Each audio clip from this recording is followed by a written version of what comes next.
Today, I want to talk about something that's very close to my heart, and that is the idea of letting go, giving up and letting go. What I'm talking about is that thing that you dread doing. You go day in and day out doing that thing, going through the motion, going to work, doing that project. Why do you keep doing it? Your heart isn't in it, and you want to do something bigger and better with your life. But you start to realize that something is holding you back. You've sunk 2 years of your life into this project, into this job, into what you're not passionate about. And it's this time commitment, the idea that if we give up now, we're going to have failed at whatever the endeavor is. You spent $2,000 on camera equipment. You can't quit photography now. Your parents say it's a good way to make money. Why would you quit? And I just want to be the first to tell you that this is all bullshit. Every single word of it. What you tell yourself, what others think of you, the way you approach the situation, none of it is true in any sense. And realistically, it's all rooted in fear. I'm saying this because I can speak from experience. It's the fear that people will judge you. It's the fear of giving up a career that others find very lucrative and very impressive to do something that you're more passionate about. It's the idea that your parents might think you're a failure. So all through my childhood and into school, I studied economics because my dad was in business and sales, and he was a big advocate for economics because it opened a lot of doors, which it most certainly did. There was a lot of opportunities. There was a lot of different directions you can go with an economics degree. So I proceeded to get an undergraduate degree and then also a master's degree in economics. In grad school, I started to realize that this was not at all what I wanted to do, and economics related jobs were actually quite difficult to obtain. So I decided to pivot to finance instead. Here I am a couple of years later, still not completely convinced that I'm in love with finance, and this YouTube channel was born from that premise. It's a way for me to express what parts of myself I wasn't able to do with my job, and with enough luck and persistence, hopefully I can make this my job in the long run. But what I've come to realize is that you can do both at the same time until you have enough confidence in yourself to fully take on that passion project that you really want to do, and to think about the fact that it is okay to quit. Part of this is because you feel like you're connected to that thing because of the time, energy, and money you've spent or put into it. But the important thing to notice is that regardless of whether you quit or not, and that is completely up to you, if you are someone that is struggling in that area and you want to get out of it, but you just don't see a way out, just know that the skills you have will always be applicable in whatever you do next.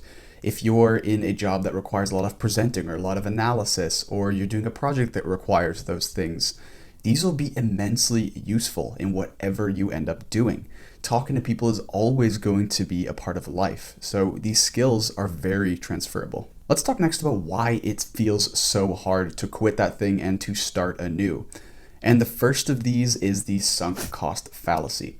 As an economist, you hear this all the time, and you might know what it means too, but essentially it's tying much more value to something because we've sunk the costs into that thing. It can be either time, it can be money, or it can just be emotions that you've sunken into that thing that makes you feel like it's a waste to quit now. The next one is kind of twofold here, and it's the idea of expectations of others. It's thinking that by quitting this job, quitting this project, or just not doing the thing that you're supposed to do will cause people to think less of you. Most of the time, this just is not the case. In our heads, we're thinking that this is going to be some huge ordeal, when in reality, they don't really care. As long as you're happy and you're making money and able to survive, they don't really care what you do. They want you to be happy as well. The second part of this is that it's tied to your ego. When you think people will be let down or that others will look down on you, this is going to take a hit to your ego. And starting anew means that you don't have all the skills in that new area, whereas where you're right now with that job or project, you might be an expert in that field. And that can feel pretty degrading if you're going back to that point. In the end, it's so important to realize that it all comes down to, do you want to be happy or do you want to be miserable doing the thing you're supposed to do just to keep other people happy? And this is kind of the pivotal point I reached, that I was like, no, I want to do what I want to do. Life is too short to deal with this bullshit, to always be in your head and be introspective, thinking about what others will think of you, what might not be best for you, what might be best for you. Just fucking try it. Just do it. Go out there and just try what you're passionate about. Even if you're not really sure it's a passion yet, but you just have an interest in it, give it a shot.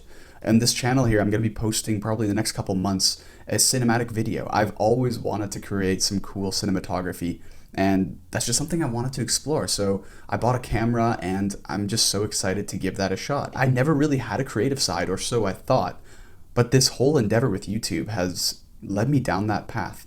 And that's kind of what I want you to take away from this too, is that if you don't try that thing, that thing might also open doors to other things you might never have imagined if you hadn't tried. And honestly, who cares? For those of us that are always trying to develop personally and are very into the idea of self-development and personal development, it can also be very liberating to know that immense growth comes from overcoming this fear of starting this new thing.